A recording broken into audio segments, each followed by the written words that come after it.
Good afternoon. Clap once if you can hear us. Clap twice if you think Kathy Wood is a sensational diplomat. It's nice to meet you all. My name is Shomik Dutta. I'm a general partner and co-founder at Overture. My background is a mix of politics, working for President Obama for 8 years, and venture capital. And I'm here with an esteemed group of panelists who I'll ask to quickly introduce themselves before getting our discussion started. All right, great, thank you. Good afternoon, everyone. My name is Will Wiseman. I'm the founder and managing director of Kitty Hawk Ventures. We're a seed stage frontier technology VC firm based out in Santa Monica, California. And before that, I was executive director at a place called Singularity University. I'm Anna Raganskaya. I am a partner at the Blue Rider Group at Morgan Stanley. Our clients are mostly in the arts and cultural community, and we focus on investment management. I work with a lot of next-gen clients. Hi, good afternoon. I'm Matt Salloway. I'm the CEO of a single-family office called GSI Ventures. GSI stands for Growth, Sustainability, and Integrity, and I work for an international royal family from the Middle East. I'm also the co-founder of a venture fund called SIP Global Partners, and we have offices in New York, Boston, Tokyo, and Riyadh. Good afternoon, I'm Tom Hudson. I co-founded a millennial investor community called Horizons. We have about 150 members globally with an average family net worth of over $500 million. Our current average age is 32, and we are proud to say we're a for peers, by peers organization. So my co-founders and I are all from a similar background to our members, and I look forward to sharing some of our insights with you this afternoon. Fantastic. So the subject of our discussion is on generational transfer, and specifically the astonishing amount of money and power that is soon to be transferred from baby boomers to millennials.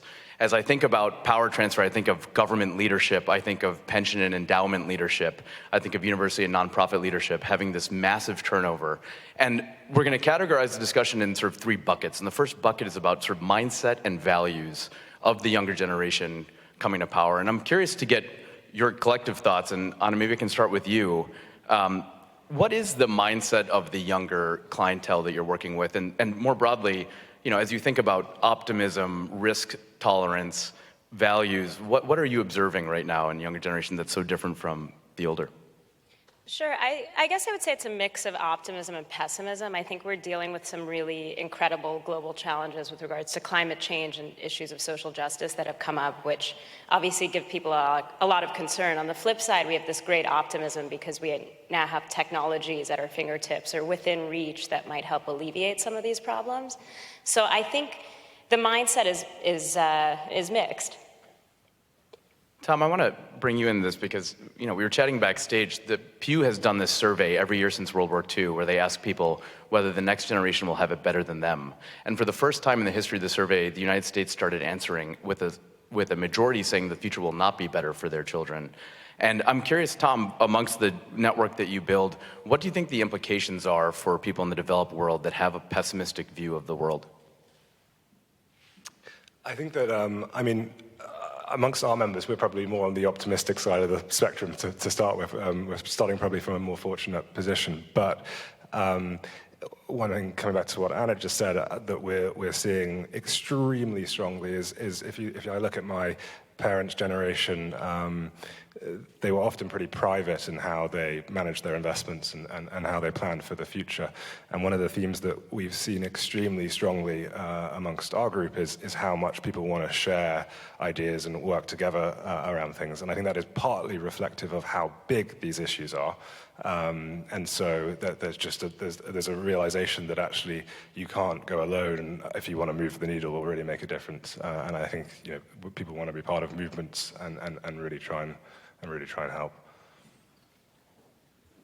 Also, I'm part of an organization, a community called Nexus, which is a lot of the next generation of some of the wealthiest families in the world, of which I am not one, but has definitely given me some interesting insight into how some of these folks think. And one of the things that's really struck me is they're very much values driven. And there's a real desire to get involved themselves. So I think some of the boomer generation, it might be that their philanthropy was about donating to causes or groups, but it was a little bit more arm's length for many folks. And what I'm seeing with a lot of these Gen Zers and millennials is that they are really, they're starting things themselves. Like they love to they've got deep passions, and they're creating organizations to go out and actually solve these problems, which feels very, very differentiated to me.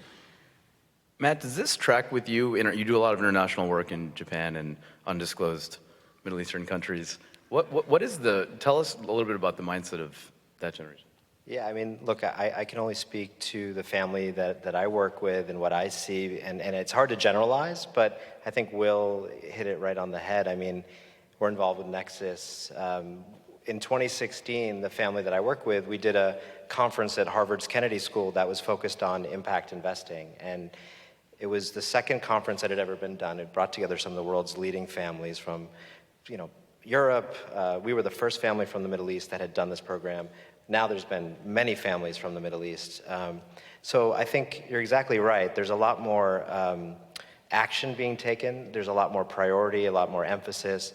Impact investing, I think, used to mean different things, and now I think it's become much more accepted in the vernacular and the investment industry. Morgan, UBS, a lot of JP Morgan, Credit Suisse, they're putting impact into their platform because families are asking for it. So for us as a family office, we created the values that we wanted to emulate, and that's how we came up with, I said, GSI, growth, sustainability, and integrity. I don't think a lot of families, at least that I had met, were doing that in their value statement. Obviously, we have to capital preserve, because if you can't protect your capital, then everything else is meaningless. But what we wanted to do was find ways to make an impact through our investing, but also have a return. So technology is an area that we believe is a great way to make outsized returns, but also create value, change society, improve qualities of life, bring people together. So we're doing a lot with technology. And I think Saudi, where we have a lot of, we have an office, we have a lot of interaction, the demographic is fascinating. It's 70% under the age of 40. You've got now a lot of entrepreneurs, startups. It's happening in the Emirates also. But 10 years ago, it was a very different climate in terms of tech and venture and even impact investing. So we're very excited about what's going on in the world. I think one just additional comment is I think we're living in such an extraordinary time right now where there is so much alignment around being able to positively impact the world and also being able to have really outsized returns. And so I used to be at this place, as I mentioned, called Singularity University, and Peter Diamandis, one of the founders there, used to always talk about, want to make $1 billion, solve a problem that affects 1 billion people. And 15 years ago, that was a pretty radical idea. Now, that's everywhere. You hear that all the time, and so many folks are creating these unbelievable businesses by focusing on some of these big world problems. And kind of the younger generation, the Zs and the millennials, I think, are particularly focused on this, and so such alignment.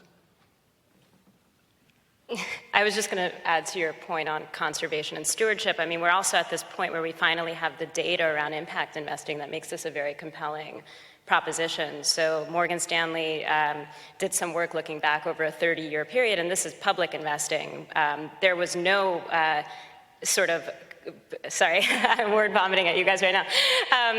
The return potential of sustainable investments is not lower than traditional investments. In fact, they could also limit risk. So if you're in a wealth preservation mindset, you should be looking at sustainability as one of these key opportunities and risk factors in investing. And last year in 2020, sustainable equity funds outperformed their peers 4.3%. So that's really significant, and I think needs to be kind of top of mind. It does feel like the Carnegie and Rockefeller mindset of let me compound my wealth as efficiently as possible and then give it away at the end of my life is now being usurped by people that are thinking, wait a minute, these problems that were philanthropic problems for the earlier generation, climate, inequality, mental health, are actually massive, deep business market opportunities. And Will, I'm curious, in your investing, you're interested in biotech, you're interested in a lot of frontier markets. What are you seeing that you're most excited about in those sectors? I mean, there's all sorts of fascinating things that are happening right now. I mean, we were talking about GPT-3 earlier, right? So there's these, on the AI world, what you're seeing in terms of the ability to accelerate so many different businesses, and AI is now being built into, just about everything and dramatically changing the landscape. What's happening with energy and infrastructure and circular economy, I think, is super exciting. And we were talking at lunch about climate investing, climate change, and it's just incredible to see the amount of money that is going into solving the world's biggest problems at a time when we desperately, desperately need that. And I personally, we're not an impact fund, but we're definitely a world positive fund.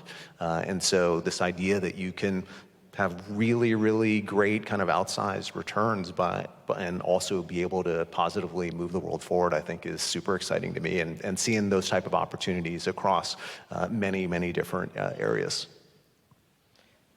Well, I was just going to add to that, I think there's obviously a lot of venture investors in this room, and just statistically, the Yale Endowment, which many people consider the sort of gold standard of portfolio construction, has put over 20% of its portfolio into venture, which is a really interesting, just from a sociological and academic perspective, it's interesting to see how portfolios are being constructed. And we were doing this about 4 or 5 years ago when we created GSI.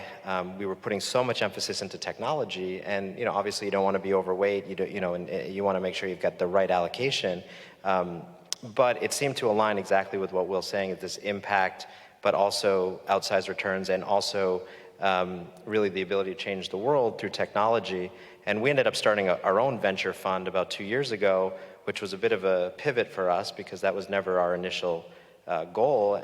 We were approached by a colleague of ours who was in Japan investing in technology in the US and being a bridge into Japan. We were doing that in the Middle East, and we felt like if we could bring this ecosystem together, it would be quite unique, help us get access to deals, but also be able to build bridges around the world.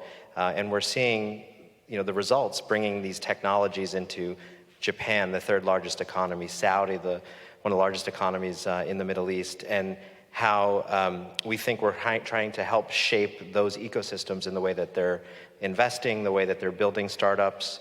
Saudi specifically has a lot of money going there. The government's putting money into supporting entrepreneurs, but they haven't had a lot of exits, and obviously that's the big thing. You can have steps up in valuations, but the big thing is getting exits. So they're still kind of growing and evolving, and I think what we're seeing is we want to be involved in that process. Tom, I want to ask you about, one of my takeaways from the Cathie Wood talk was about the sort of secular movement from centralization to decentralization and this sort of stark, obvious sort of social loneliness, isolation problem we're having where people really value community. Can you talk a little bit about how you've built community, what sort of millennial investors crave in making decisions together, sort of resisting centralized bureaucratic processes? What is that like? I mean, so to be completely honest, obviously we started a community by accident, like all good ideas. But once we realized that people wanted to connect and meet, we've been pretty positively surprised. So, for example, some of the stuff we do, we were in Berlin 3 weeks ago. We took a group of 22 of us. We met 18 founders, big, small, whole range, and one of those founders had recently become a unicorn and taken some money off the table himself, at a point where he was trying to figure out what's his strategy going to be going forward, and he hadn't had a material sum of capital before, and so for somebody like that, he was super curious to meet a group of like-minded peers who, given he didn't necessarily have peers who he could discuss this kind of stuff with before, and so he has been to all 3 of our events in the subsequent 3 weeks because he's super keen to learn from other people's experiences. And so I think that kind of shared desire to want to learn together, it might be share opportunities, but actually the shared kind of learning and doing stuff together has really resonated with our community. I mean, I think there's also a second component to that too, which isn't just like what is the investment strategy, but what is the sort of emotional responsibility of wealth that I think these peer groups, like I'm also involved with Nexus, are very effective at helping people navigate.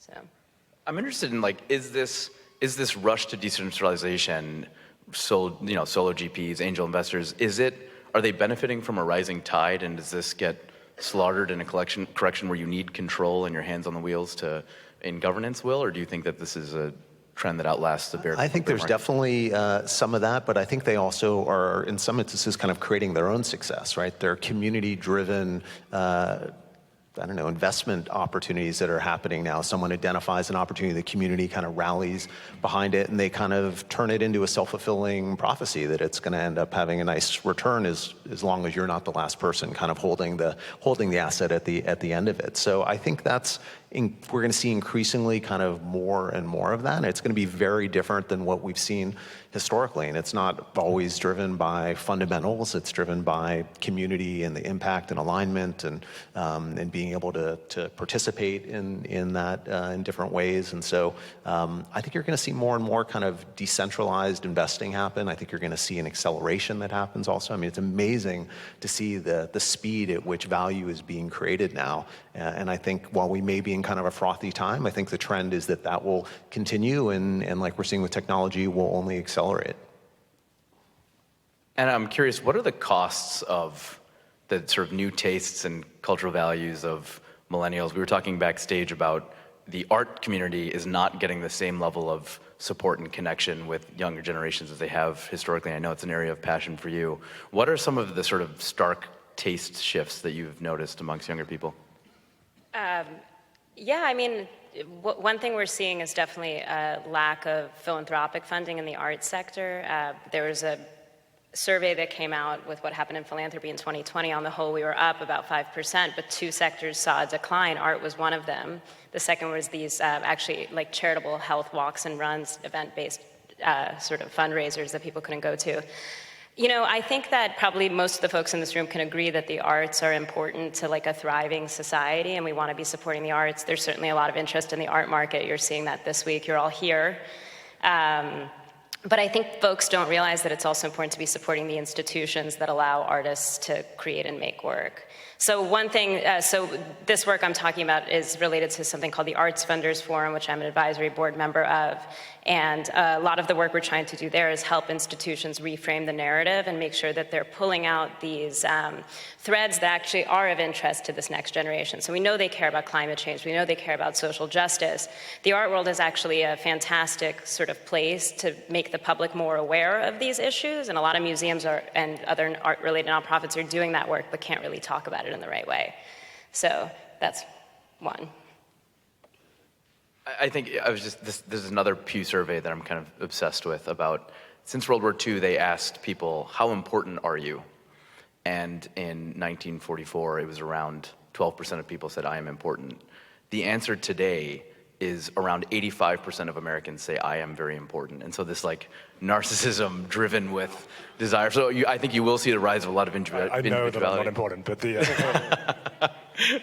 But I'm curious, for all of your perspectives on this, like it seems like loneliness is one trend, narcissism is another trend, maybe pessimism amongst a lot of millennials is another trend, but then this desire for connection and community is another, and this value-driven things. Where does this all end up? Where do you guys see these things kind of intersecting?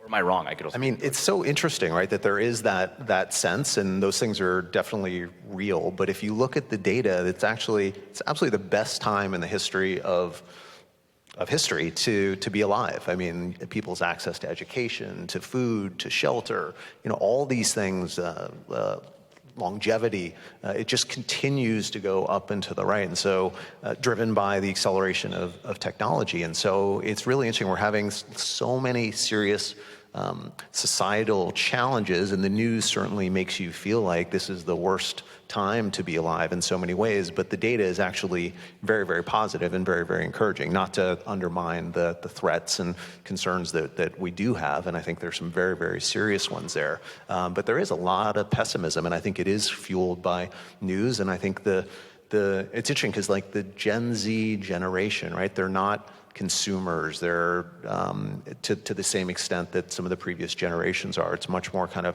value-based and kind of quality of life. And again, obviously some generalizations, but as they move to inherit all this significant wealth, like is their pessimism going to change? Is how they engage with society going to change? I think we're just at this really, really interesting transition point where there's so many things that are changing so dramatically in the world right now. I'm curious, as we think on that thread of this millennial generation taking over institutions, CalPERS recently has set sustainability goals. It has set emerging manager goals for underrepresented founders. What are you all seeing at the sort of institutional layer? What kind of changes in value and direction are you observing? Is there any, do you guys have any color on interactions or decisions that you've heard of recently? I can sort of speak to two examples. So on the emerging manager piece, like Morgan Stanley on a whole is doing a lot of work there. They actually created a investment office for diversity and inclusion that sits inside of our due diligence team that's basically tasked with figuring out how to bring more emerging managers onto our platform. But another example just from my work life, I work with a foundation that's one of the largest arts funders in the West, and they recently took their endowment and decided they want to move it to be fully aligned with their DEI goals, which is a major focus for this foundation. So yes, I'm definitely seeing a lot more both interest and action in that space, specifically around emerging managers. I mean, we're seeing one of my co-founders' families. 2 weeks ago, they announced that they were going to go 100% ESG friendly, which including social inclusion in that, and that was 100% driven by the younger generational members on their different committees. So they're essentially, to be candid, the older generation hadn't really thought about it, didn't particularly care, and the younger generation were like, guys, this is really important, not just to us, but for everyone else, and we want to do this, and got everyone on board. And we're seeing lots of examples of that.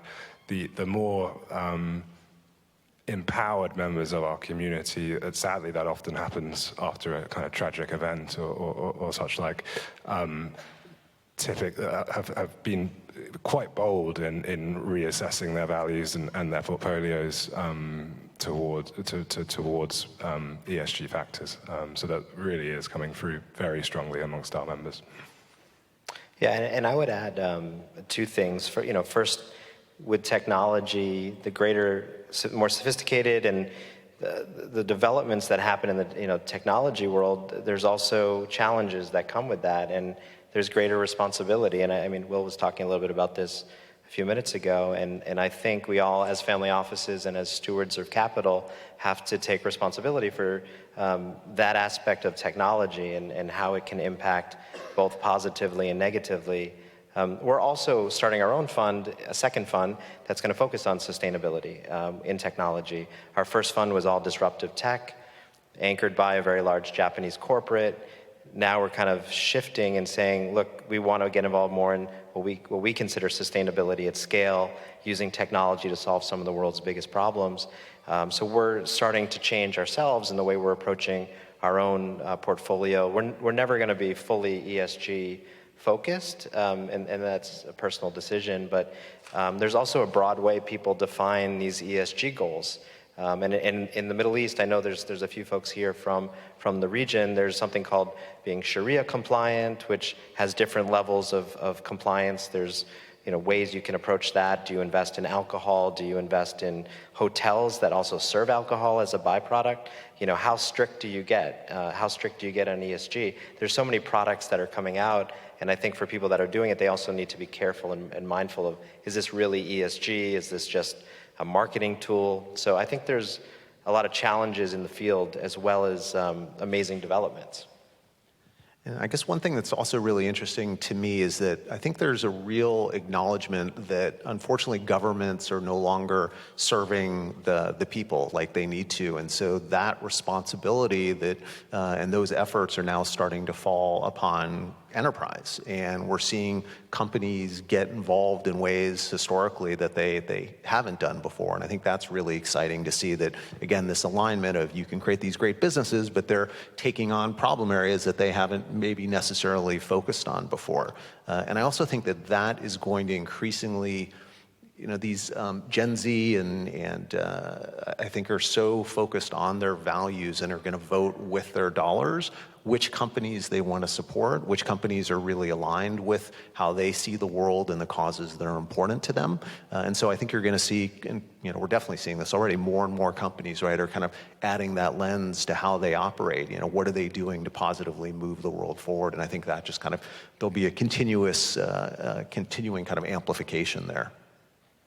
I'm really interested in this topic and in the confluence of distributed power being able to exercise value and action in the public markets. Recently, there was an activist hedge fund called Engine Number One. Many of you probably saw this. That took out they took out 3 board members at Exxon, despite the objections of the management team. And it was the beginning of a sort of decentralized effort where they represented under 1% ownership, but went around and convinced a lot of other shareholders to vote with them. And now Exxon is under a lot of pressure for sustainability because of this. I'm curious, I'm fascinated at this intersection of what technology tools are going to best service this distributed energy that can be used for positive social change, for investing theses. And I'm curious, you're a solo GP and just raised a fund, what are the sort of benefits of a firm that are hard to replicate, and where do you see technology being able to be really disruptive to allow individuals to play leadership roles in investing? Interesting. So initially I was thinking you were going to go with, how. Well, anyway, so... You can answer any question you want. Yeah, no. So we're living in this amazing time right now where you can access all sorts of different service providers, right? So I can access all the fund accounting, audit, everyone that can help me administer my fund without having to build that type of an organization in-house. And so I can kind of focus basically on the stuff that I love, which is building relationships, it's working with the entrepreneurs, it's trying to help them be as successful as they can. And I think we're just living in a time where there are more and more opportunities like that. You see people get involved that they don't have to be experts in every different area. They can tap into different communities or networks where they can quickly, get expertise in areas, or they can be part of a movement. And it's incredible to see what's happening in the Discords and Reddits of the world, and the communities that are forming, and what we're seeing right now around NFTs and just all the decentralized Web 3.0 world is just amazing. And so I think you'll see kind of more and more of that, where you can. People can tap into expertise really easily to help them. I do that in terms of helping diligence deals, and we're generalists and invest in everything from like quantum computing to machine vision robotics to HAPS to psychedelics, and there's no way I can be an expert in all those things. I try to find amazing human beings to back, and then I try to find interesting networks to be able to plug into to really get smart on those areas and not have to think about the back office part of running this business. I'm curious do you all think this is a permanent shift, or do you think this is a temporal shift in values and culture? There's a great book by David Brooks called Bobos in Paradise that I recommend to everyone. He says, the baby boomers were bohemians in the 60s. They dropped acid in Central Park and had a great time. And then in the 80s, they became children of Reagan, became a lot more capitalistic. And so similarly, do you think the millennials are just growing up the same way the boomers grew up in the 60s and came to full adulthood in the 80s? Or do you think these are permanent trends that are here to stay?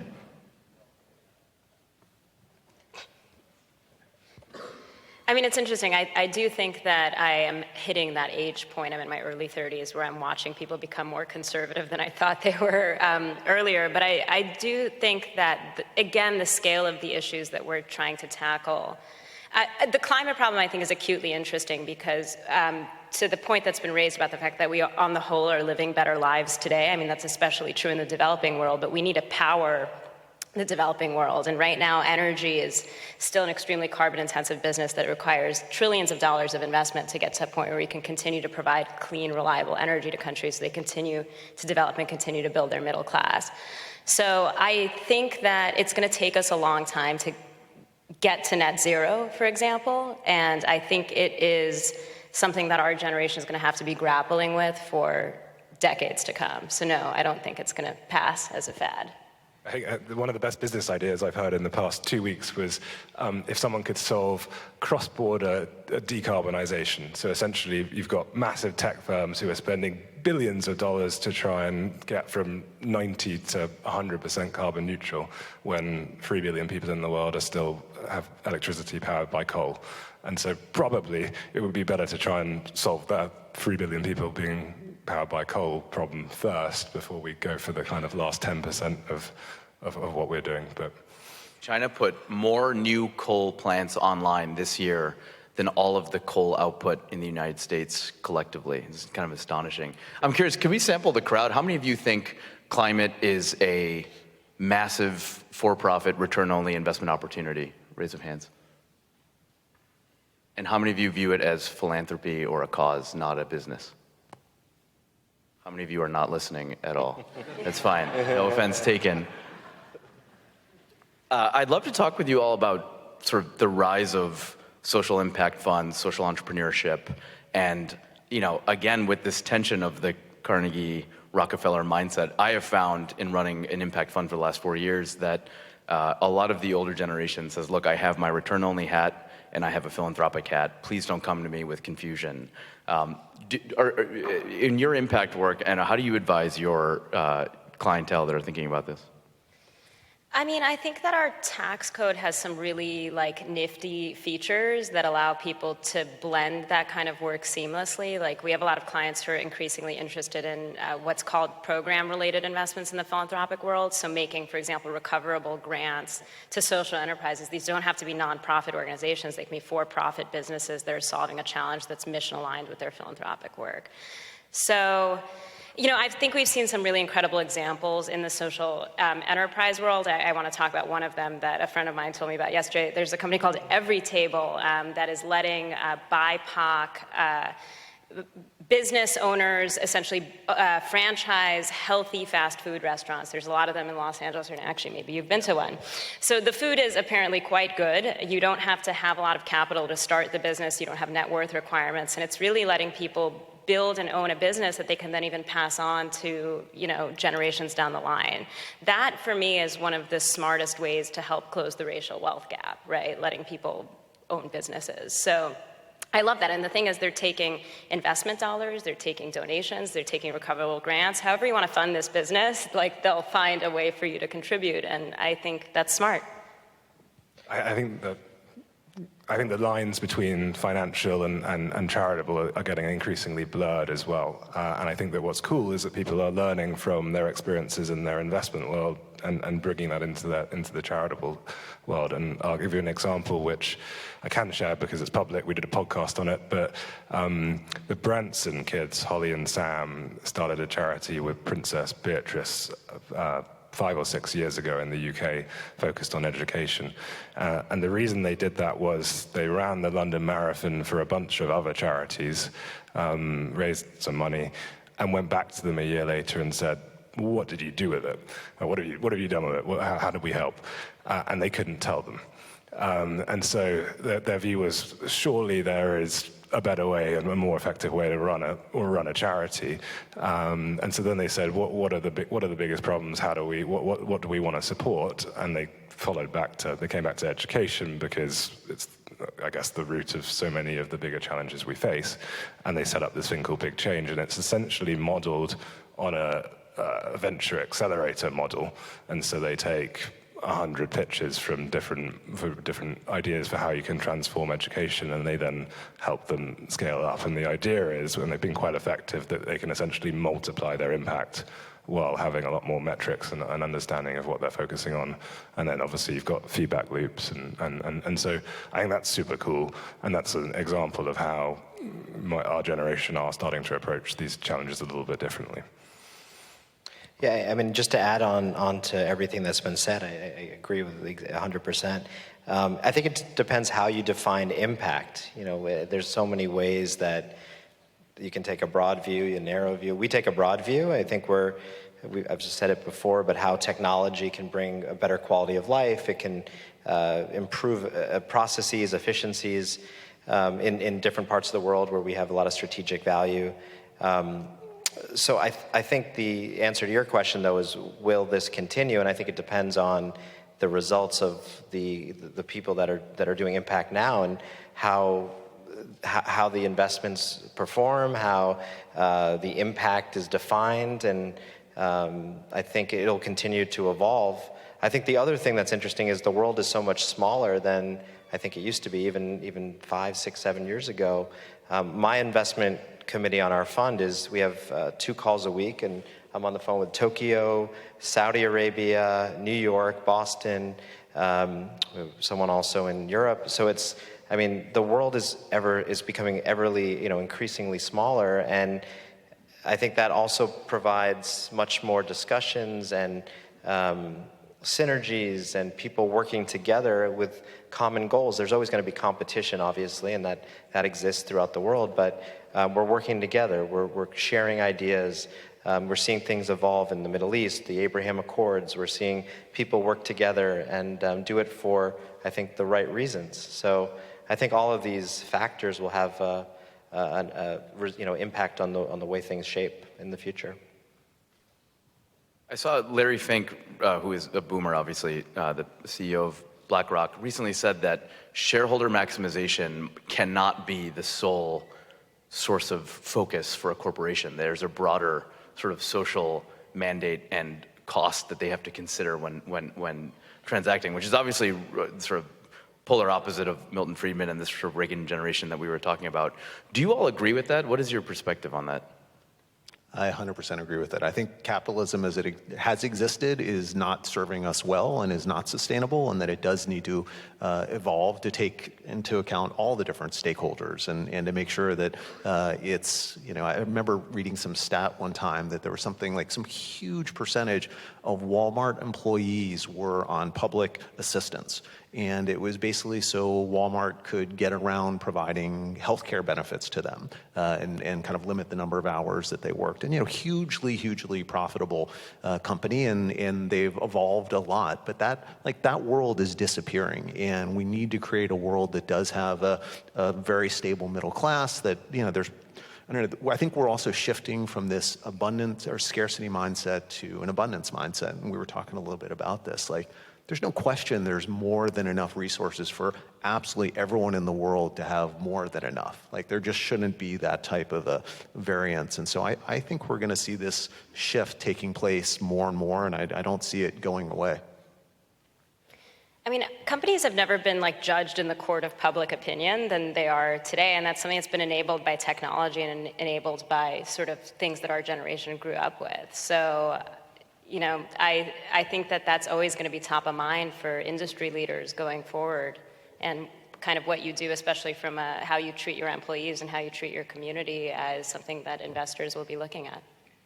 It's interesting, Will, I'm thinking of your comment on corporations starting to fill gaps left by governments. I'm raising a climate fund at the moment, and we are noticing that a lot of the younger generations companies, Stripe, these types, are actually now creating marketplaces for carbon removal in the United States because the United States government has not set a price on carbon, and they're going to catalyze a whole generation of companies that will literally suck carbon out of the air in some cases, and they're letting them set whatever price they want to build a marketplace around this. And it's just an example of these, younger generation-led companies doing things radically different, which I find pretty inspiring. In our last minute, I'm wondering if any of our panelists have any closing thoughts before we wrap. Since I just threw in a closing thought that happened to mention a fund. I'd like to hear more about your climate fund. Yeah. You're too kind. That would not be appropriate at this setting, but my email is It's been great. Thank you for joining us for this great conversation. Give it up for our panelists.